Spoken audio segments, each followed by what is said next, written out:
Ang mga marites pala, daog pa lang kayan si Mike Enriquez. Oh. Ang mga marites, mga pangga, walang kinikilingan. Walang pinoprotektahan. Puro kasinungalingan. At hindi kayo tatantanan. Mga kapuso, uwi na po ako. Ang istorya mga pangga, mapapadapit ini ki Bornok.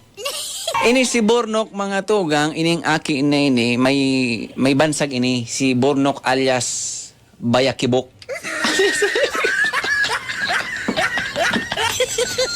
Aram na ang Bayakibok. Basta ang Bayakibok naman sa bagay, itong ogbon kang kino, nasara diton bagay, na mayo pa mga buhok, tapos pirikit pa ang mga mata, itong mga, duman sa may siya mo, may gadan na kino. Ang ogbon kang kino, daimuklat ang mata. Ang apod kan sa mo, Bayakibok.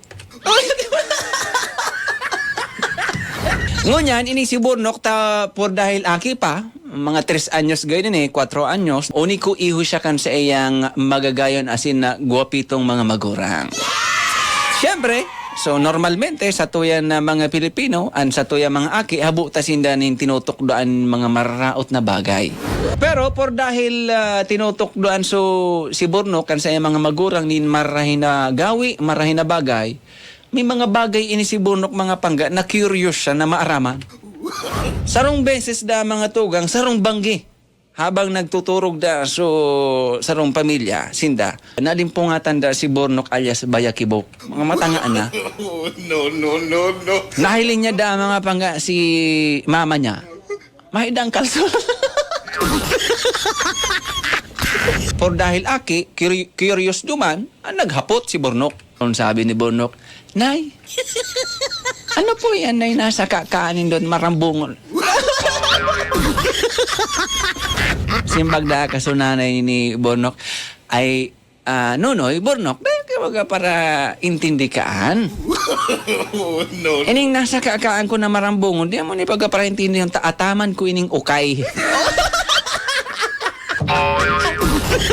Ngunyan, sumunod na banggi naman mga pangga habang turog-turog mag-irina, mag-arama. Naalimpungatan na naman da si Bornok mga pangga. Ang sunod niya naman da ang mahiling. Si tatay niya, mayo na naman da ang kalson. Ngunyan, curious na naman baya si Bornok alias Bayakibok. O pighapot niya naman si tatay niya, tay! Ano na, antay? Samayo ka mo mga kalson. Ano po yan, tay? Nahiling ko lang sa may atubangan mo nagkakalay-kalay. Anoan? O di si ama baya, bumantok doon sa aki nin mga kunya. Mga vulgar na mga words. Sabi da ni tatay ni Bornok, ay nonoy, di mo baga para intindihan ang nasa atubangan ko nagkakalay-kalay. Kunyan ini, batag. So nahiling mo nunoy na batag ko, hilaw pa ini. Hilaw. No. Ang English ka na batag, lakatan. Lakatan.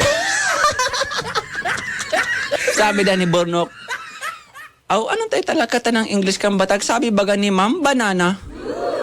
Ay, banana noy kung hinog. Ngunyan, sumunod na banggi mga tuga. Sakto da naglalabing-labing sumag-agom. Maalimpungatan na naman da si Bornok mga panggatabyo da nagaraginit-nit na daan mga sawali. Mahiling da ni Bornok, kumurahaw da si Bornok, nagkurahaw. Ngayon, Nay, tay! No. Sukay ni nanay pigkakan, subatang ni tatay! Ginawa, magandang balita. May nangyayari na.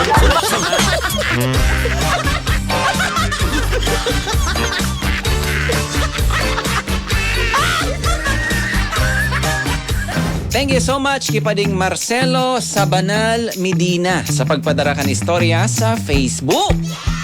Pagramdam ini po istorya sa nakat, ang isip, imbento, ano man ang pagkakaparehas sa bagay, lugar, pangyari o pangaran, di ang hulugan na totoo kung may kaparehas. Ini po imbento sa na, dahil po sinasadya. Alright?